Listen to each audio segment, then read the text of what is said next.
Thank you very much. Can you hear me? All is good, and you can see me, I imagine. Good. First of all, my apologies for not being able to be there in person. I am still stuck in Tulsa, Oklahoma. And I also, just as a point of note, I'm no longer directing the Center for Heterodox Economics. I'm now presiding over a process that is a grassroots process of autonomous organization through an association called the FREE, Forum for Real Economic Emancipation, and you can look at our activities at freefreeforum.org. We, in fact, broke independent from the university. I still teach at the university, but we are engaging in a process of public education that is courageous in its attempt to connect courageous ideas with courageous practices on the ground of community building, solidarity, participated budgets, and much more. So I'm happy to go back to what concretely we are doing on the ground, because I do think that what is happening in Tulsa can be an inspiration and a pilot project that can be done in different modalities elsewhere. But I do think the modality we're experimenting with is interesting, and I'm learning a lot from it. So let me begin by pointing out that as we speak, the meeting in Davos is happening with the global political economic elite meeting to decide on behalf of all of us how to govern our economy in a year that had seen the biggest accumulation of wealth in the hands of the few, with the situation Oxfam tells us of 12 richest billionaires on earth owning more wealth than the half of the global population, that is 4 billion people.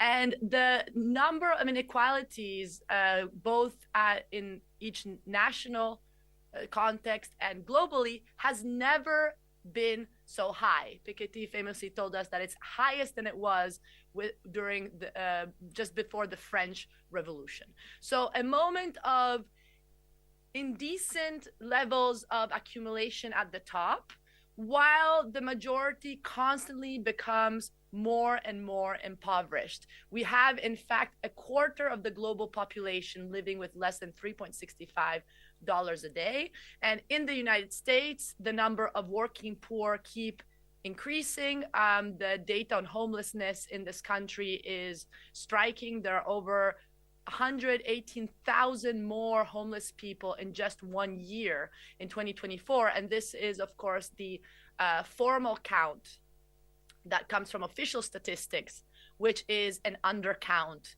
by definition. So what is happening here? A sense of powerlessness, a sense of impotence that pervades our daily lives. As the elite keeps plundering the earth, drilling for more oil in this very overt imperialist way, and as in fact the 0.1% of the global rich have exhausted their annual carbon budget in just the first 10 days of 2026. And the carbon budget is basically the amount of CO2 that can be emitted while staying within the 1.5 degrees of warming, which is what prevents millions of deaths from occurring not too far away. In fact, we see here that Oxfam always tells us that the emissions of the richest 1% generated in 1 year alone will cause an estimated 1.3 million heat-related deaths by the end of the century.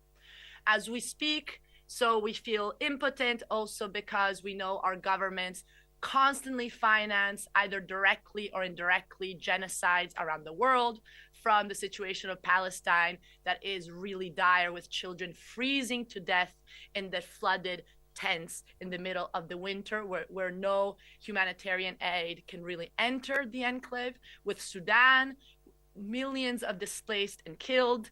We are in a situation in which we see all this economic violence and we feel powerless. Why do we feel powerless, and how can we instead feel stronger, and a sense of agency. This is, I hope, the theme of my lecture tonight. And one of the main reasons in which we feel powerless is due to the type of lens we use to look at the world. I always tell my students, we really do wear a pair of glasses to look around. And this pair of glasses, that is the pair of glasses that the mainstream economics discipline has offered us, is actually structurally disempowering. So this is very important, is to say knowledge is everything but neutral. Neutral knowledge does not exist, especially in a class-based society that operates on the basis of the exploitation of the many.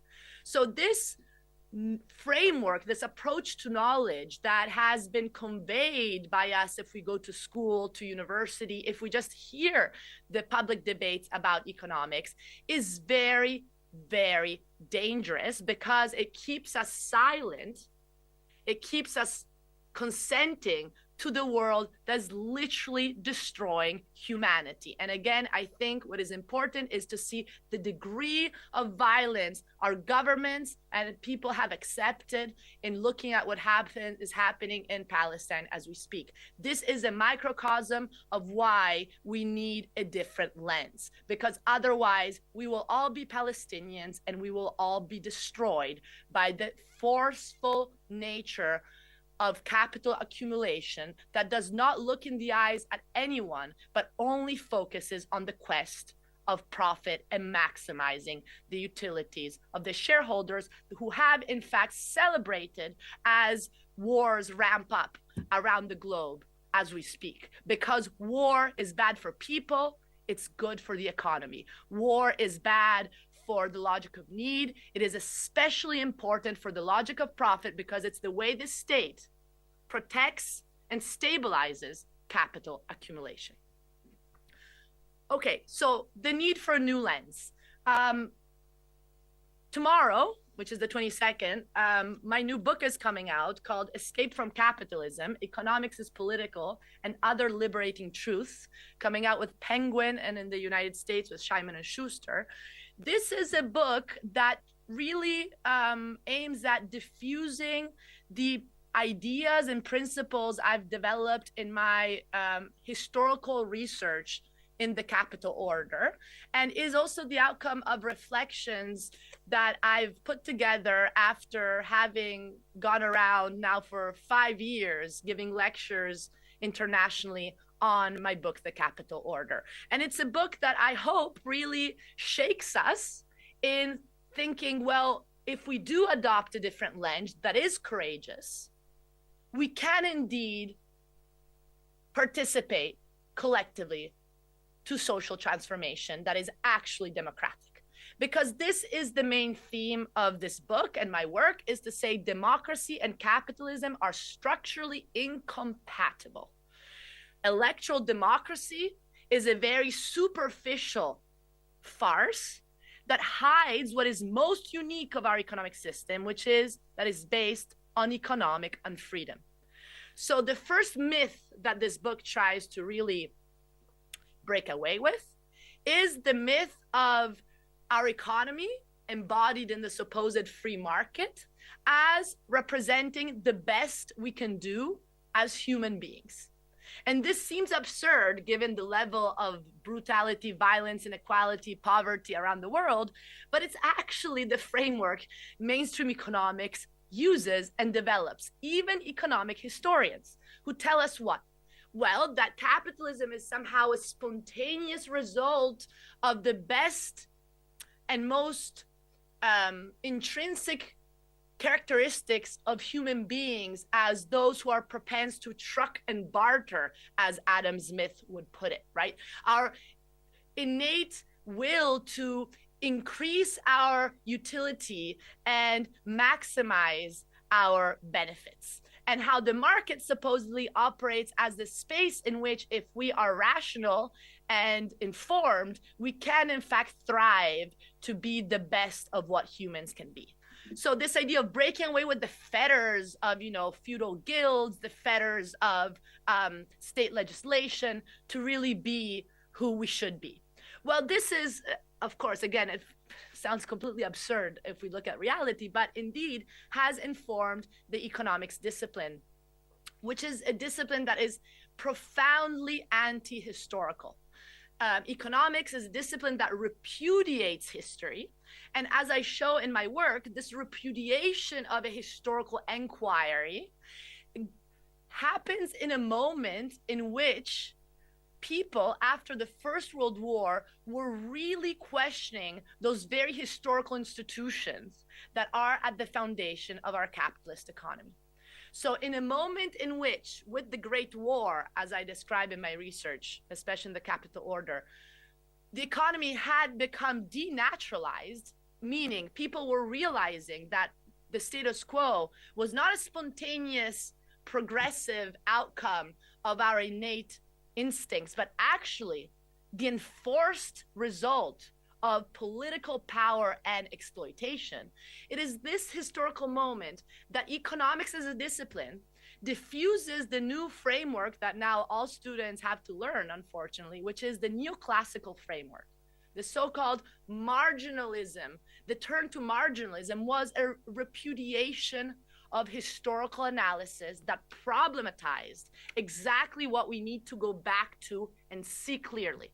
And what we need to see clearly is that capital as money, as increased growth, as wealth, is only the surface expression of something much more political, which is capital as a social relation of production by which the majority of us are put in a condition by which they have no other choice but to go work for someone else, producing more value than what they get in their paycheck, alienating their sense of life activity, because otherwise they end up like many Tulsans as we speak today with a freezing cold day in Tulsa, Oklahoma. Many of our fellow Tulsans are in the street because they have in a way not been able to integrate in the only way society provides for us right now, which is our willingness to get exploited by others. So this capital as a social relation is exactly what economics hides by completely eliminating from their framework. So if you study economics, what happens is that all you see is a supposed individuals deciding on, for example, work or leisure, right? So the idea is that we as workers, we can actually decide between working and leisure.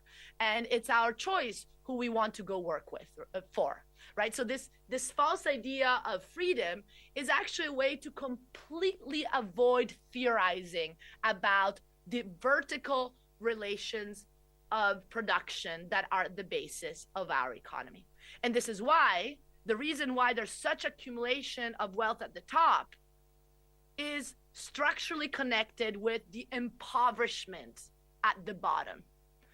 And this production of riches through the production of poverty is something that mainstream economics has completely denied by giving us a false understanding that actually, if we all try hard enough, we can all participate in the supposed progressive and inclusive tendencies of our capitalist economy. This is a lie. This is a lie, and it's based on abstractions that have nothing to do with the actual historical grounding of our capitalist economy. So, in a way, in this book, Escape from Capitalism, that, by the way, is coming out in German but I do not know the title, and now I also forget the publisher. Apologies. I'll tell you later. This book really tries then to debunk all of these myths in order to achieve a more courageous view of the world. Now, I'm not reinventing the wheel. My work is grounded on the tradition of critical, radical political economy that actually takes initiative from the likes of Adam Smith, David Ricardo, Karl Marx. These authors that had been shaping the thoughts of scholars who indeed, after the First World War, were engaged directly in mobilizing workers and peasants to subvert capitalism. Rosa Luxemburg, Antonio Gramsci, these were thinkers who were developing the Marxian theory grounded on the political economy of these classical economists to say capitalism only operates for a logic that is killing humanity. And this is the moment again in which workers were mobilizing all over the world, and it was happening even in the heart of Western Europe. My work focuses on Great Britain and Italy, two countries that were, in fact, Britain was still the leading capitalist economy and empire before it got basically taken over by the United States. In these countries, no one was believing the story of the free market and natural capitalism that the elite wanted to convince us of. And it's this moment that, in fact, you see how neoclassical economics refines its mathematical tools to enforce on us a vision by which exploitation does not exist whatsoever. Actually, workers should be grateful to their employer because the employer is saving and thus providing the possibilities for the workers to get employed in the first place. So you see a complete radical shift in the paradigm from a concept of class conflict and exploitation that was real in the thoughts of Gramsci, Rosa Luxemburg, taken from Marx, to a concept of a society based on harmony. No more conflict, it's only harmonious. No more classes, it's only individuals. And no more labor theory of value that tells you that value comes from exploited labor. Rather, now it's all about the virtuous individual saver investor, i.e. entrepreneur, that is this new mythical figure that appears in textbooks economics to tell us that it's their capacity to optimize that allows for the hiring of workers in the first place. So rather than exploitation, what we see here is the idea that we're all participating equally. Capitalists put their capital and reap the reward from what they participate with, the marginal productivity of capital, which is actually studied and measured, and workers put what they can, which is labor, and they get something according to the marginal productivity of their labor. So in this world, it's all good and fair. We're all participating equally in the production process, and each class gets its own fair part of the pie. This is part of a vision that, again, has killed struggles for social change and has been deeply imbued even in the labor unions that supposedly represent workers. Okay, and this is really, really important, is to realize that this mainstream neoclassical framework is so powerful that it pervades on the left.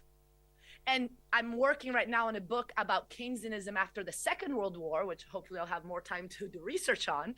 But what you see evidently is that even the so-called Keynesian economists that supposedly were telling us, no, we want to break away from the austerity of neoclassical economics and propose a more just and inclusive society, right? Especially after the breakdown of the Great Depression and the horrors of the Second World War and the Holocaust. In this moment, it was clear that capitalism was only producing more genocides and violence, and that there needed to be at least a degree of reform for people to keep believing that this is the best and only possible world. Well, guess what?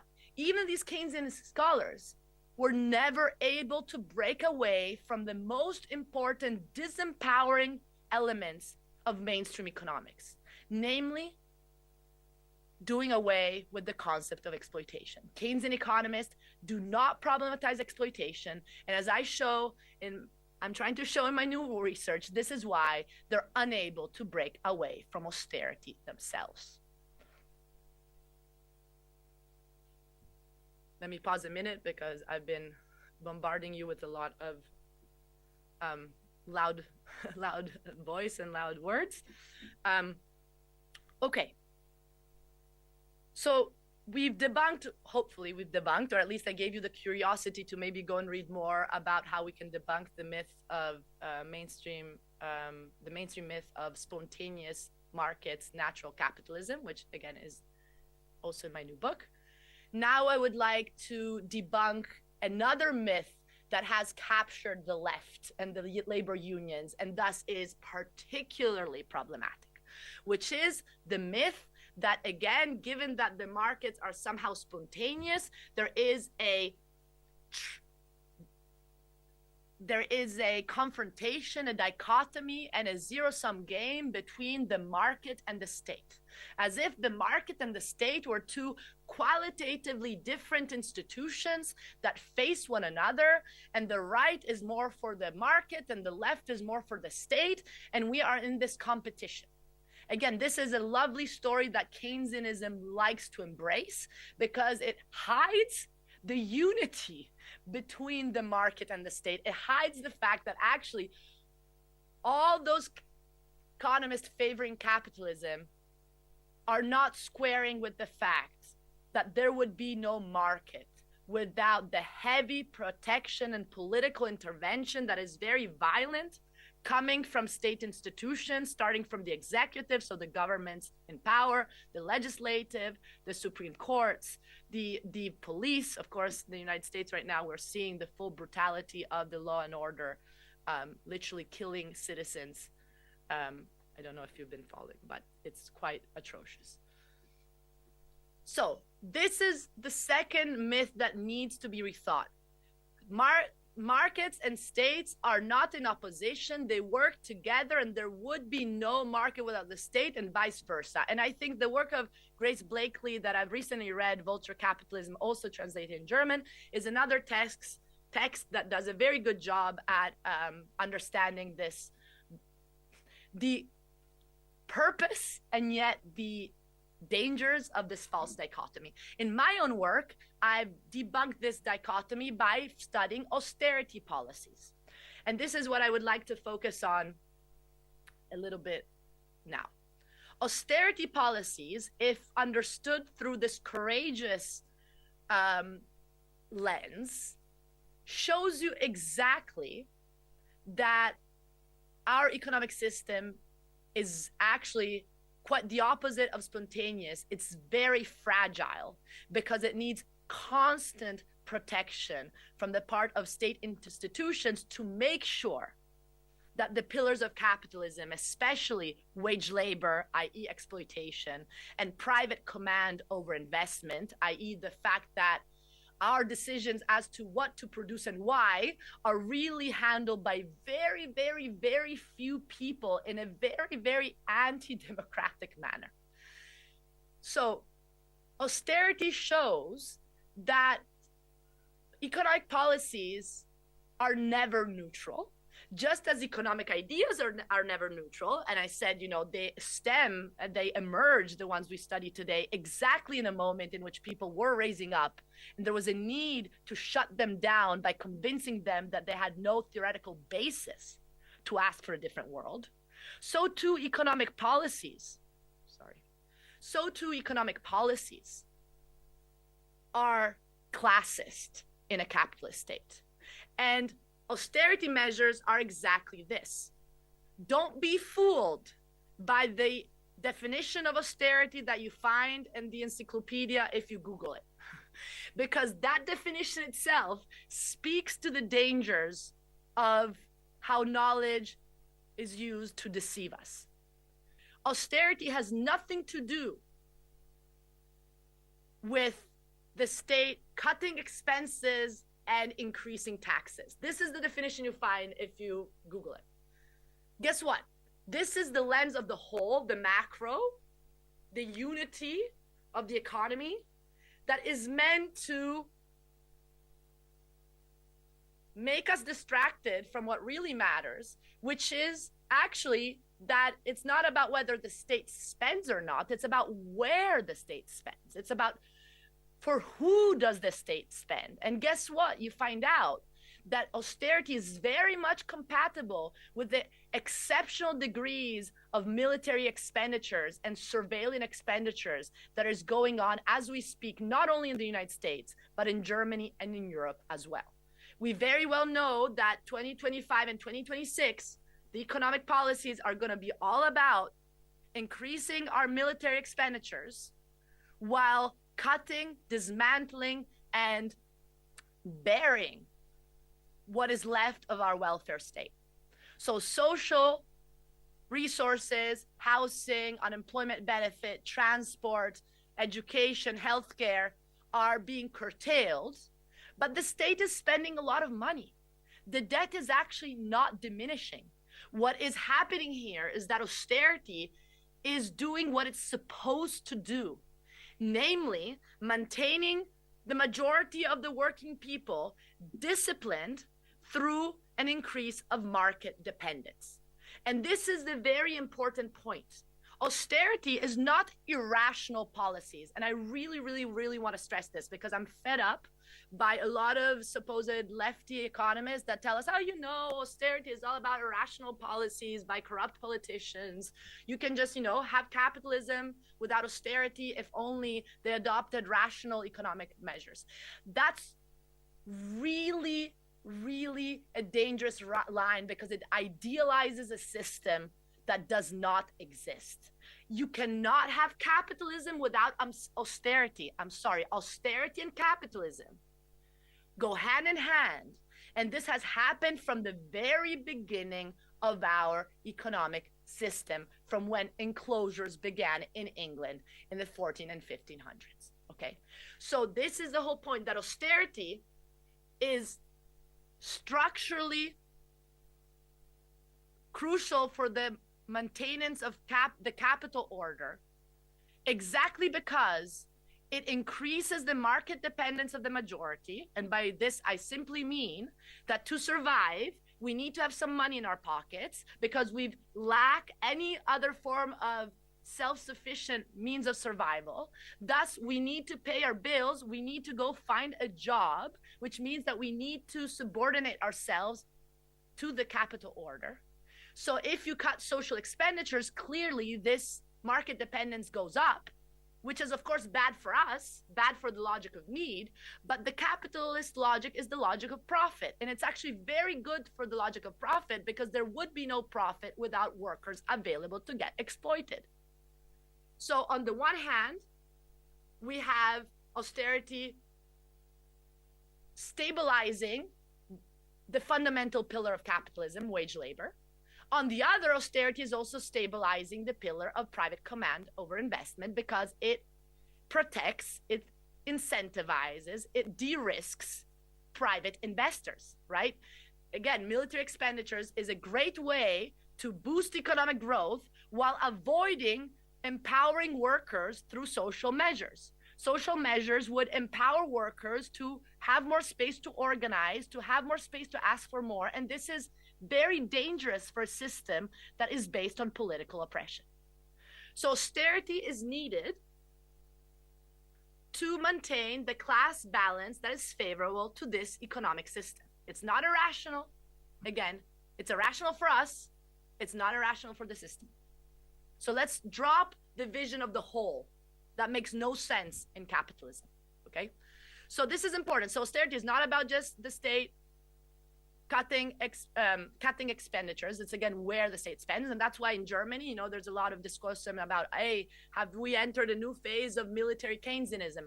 I would tell you, no, military Keynesianism and austerity are basically synonymous. Again, because it's about where the resources go, right? And austerity is also not about just increasing taxes. It's about where you increase taxes, or better, for who you increase taxes. And again, you find out that austerity is all about regressive taxation, a word that basically nobody knows because it's what, again, we should not focus on for the ruling elite who needs to hide the obvious, which is that our taxes, the capitalist state taxes disproportionately more the working classes with respect to those who exist through dividends, interest, and rent, namely off of capital. what we see today is that all over the world, there's basically no inheritance taxes, corporate taxes keep dropping, consumption taxes, on the other hand, keep increasing. And this is true both in the global north and in the global south. Not to mention all of the legal loopholes by which actually billionaires never really pay taxes. Actually, the state pays them to run whatever business they're doing. So this is fiscal austerity. Again, regressive taxation makes no sense for us because we suffer, but it's good for the system for the same reason. It increases our market dependence while it boosts the interest of the private investors. And think about it. Taxation was exactly the way in which the colonial states were able to subjugate the colonized in Africa, for example, right? How would you get South Africans to start mining for the businesses of the global north? Well, the colonizers start asking for money in cash. This is also true in the Ottoman Empire, right? With the British mandate that took over, Palestinians were forced to be taxed no longer in kind, but in money. And money, and disproportionately more money, that increased their market dependence. And this is the process of proletarianization of the Palestinian people through colonization. And this is really, really important to understand that, people don't accept to get exploited if they have alternatives. So the state better make sure those alternatives are gotten rid of. Great. So we have taxation that is part of fiscal austerity, but usually austerity is also combined with the other two elements of what I call the trinity. And the two elements of the trinity are also usually monetary austerity and industrial austerity. So let me just briefly tell you what these are.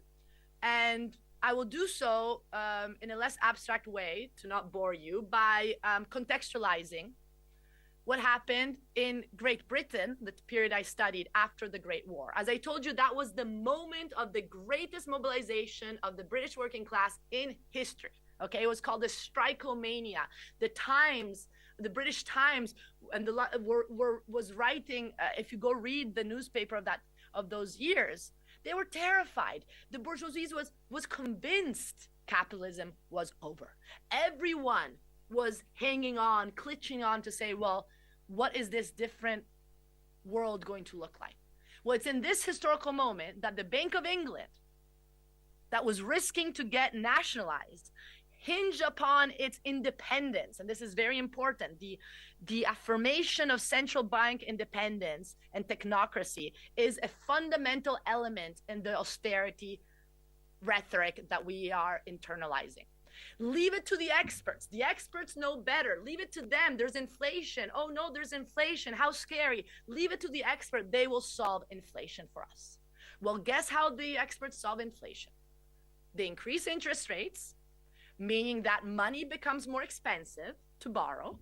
When money becomes more expensive to borrow, what happens? Those who live off of debt, and is more true now than it was in 1919. Majority of American families, for example, live off a credit card. So of course they're screwed if the interest rates go up, including their mortgage. But the worst, which is also true in 1919, is that those who really lose are the workers. Why? Because they get laid off. And this is the mechanism that it's not conspiracy theory. It's actually in the macro models that these economists use themselves. You're welcome to go read them. It's obvious to economists that, of course, monetary austerity, so dear money, will have a negative effect on the production process. Investors will halt investment because it's more expensive to borrow. And we know it only makes sense for people to invest if they expect their expectation for returns to be higher than the money they spend, of course. And this means that there's less job opportunities and there's layoffs. And guess what? This is exactly how the Bank of England with the Treasury in 1920 was able to stop and literally kill the working class mobilization of 1919, 1920. I have statistical data in my capital order, especially chapter 9, in which you really see that as Strikes mounted until 1920, and then they started falling. Unionization rates mounted, and then they started falling. Strike intensity, which is also calculating the amount of workers involved and the number of strikes, that fell too. And unemployment skyrocketed. This was happening as unemployment was skyrocketing, right? So it was exactly the result. The economic disempowering of workers through unemployment produced a political disempowerment, and thus the encasement, the protection of the capital order. So what does this tell us? And this is a truth I tried to really delineate in the Escape from Capitalism. Unemployment is a problem for us. It sounds like it's a problem for our governments too, but guess what? It's actually a solution for our economic system. The system requires a healthy dosage of unemployment in order to maintain its political order that underpins any form of production and accumulation of wealth. So this you see as we speak, actually, the Fed, Jerome Powell, and the central bank, so the BCE, have been doing the same in the past years. And what was the result? Well, there used to be 2 job openings for every 1 unemployed person in the US in 1922. Now, the unemployment numbers are so bad that Trump is not letting us see them. This is what it's about. It's about enforcing the capital order. And so my mentor, Duncan Foley, who was a professor at the New School and now has retired, really said it well, I think. He says, increasing interest rates is not about targeting inflation. It's about targeting the rate of exploitation. You may or may not solve inflation by increasing interest rates. And in fact, we're seeing it's not working, especially because inflation is due to exceedingly high profit margins. But it is working for what's supposed to work for, which is increasing the rate of exploitation. And finally, industrial austerity, which as Germans, as Italians, I'm Italian. Of course, I'm not from Oklahoma, as you can hear from my accent. We know well. The United States hasn't seen it for a long time too. It's about labor deregulation, making labor quote unquote more flexible, which means killing the rights of workers to allow for wage repression and wage cuts. And we know that, of course, since the 70s, the real wages have been fundamentally stagnating, even in countries in the global north. This is the pretty picture of what economic policies under capitalism look like. It's, again, a pretty picture for the capitalist, not a pretty picture for us. But I think this is the point, and this is a political thrust of what I tried to say in my work. Things that work for capitalism do not work for us, but they are fundamental for capitalism to continue. And this is the whole point. I got a lot of traction on the mainstream, including the Financial Times that wrote about my book, because they liked the idea that you could portray austerity as a political choice. They're like, austerity is a political choice. And that's how my book was marketed, is to say austerity is a political choice. Now, when I say austerity is a political choice, what I mean is very different from what the mainstream liberal media wants it to mean. What I mean is that, of course, austerity is a political choice because our capitalist economy is a political choice. We've built this. We can change it. We are the architects of this economy, but we're also trapped in this economy. And this is very important. This is what the Marxian critique of political economy was all about. Marx does not write just political economy. He writes a critique to political economy, if you read the subtitle of Das Kapital. The critique is exactly to take seriously the form capitalism takes and the way it traps us in our behaviors and in our minds. And what you find out is, again, that austerity is a political choice in the sense that we built the system, but we cannot do without austerity if we want to preserve the system.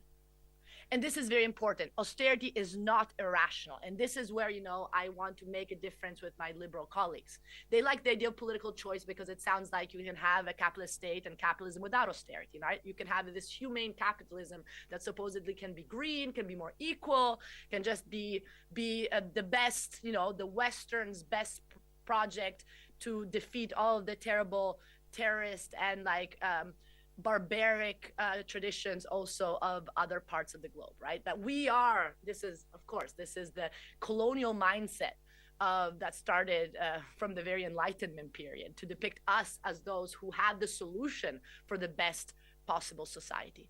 Well, guess what, liberal colleagues? It is untrue. You cannot have capitalism without austerity. And I think this is something that can be proven by meticulous and courageous historical analysis. I've shown it after the First World War. Now my new research is about the Second World War because it is fundamental. And then I'll close because I've been really preaching too long. It is fundamental to debunk the myth of the golden age of capitalism. And this is the last myth I just want to spend 2 words on, and then I close. The golden age of capitalism is a happy myth that keeps us all thinking that instead of moving forward, of being courageous and looking at alternative socioeconomic system based on indigenous values, on communality, of radical horizontality, what in a way we are struggling to try to do a little bit of here in Tulsa. Instead of that, you can just rely on the experts who have good economics, Keynesian economics, and they will provide a capitalism that is compatible with happy workers, right? The story of the reason why Keynesianism, which is synonymous with the golden age, and again, John Maynard Keynes was the author that started this tradition that was taken on by all macroeconomists, mostly all macroeconomists in the 60s, really, in the United States and in Europe, is the idea that if the pie grows, if only we grow more, you can have happy workers and happy employers. There's no need for class conflict. You can eliminate class conflict. Class conflict is something of the past. You can just let it behind you because we can just grow, and this is gonna make everybody happy. Now, this myth never really worked, not even in the high day of Keynesian technocracy in the 1960s in the United States. I'm studying Kennedy and Johnson presidencies to really show how even then austerity was a permanent trap. And I can say more, but I think I want to close, but I think this is really important, is that if you see how deeply entrenched austerity was, even during the period of the so-called Great Society project of Lyndon Johnson, that at the end of the day was passing a regressive taxation policy and about military Keynesianism with the terrible project of the Vietnam War. What you see here is that the Keynesian project was based A, on colonial rule and exploitation of the entire global South, and B, that even within the United States, the oppressed, the racial minorities, the Black population, the women, the working classes were never in good shape. 1/4 of the population was still in absolute poverty in the high day of Keynesianism in the United States. That is not exactly what a progressive society looks like to me. So this is, I think, the point. I close with a theoretical remark. You see, this is what my approach has been. Let's take history seriously. And then from history, let's extrapolate some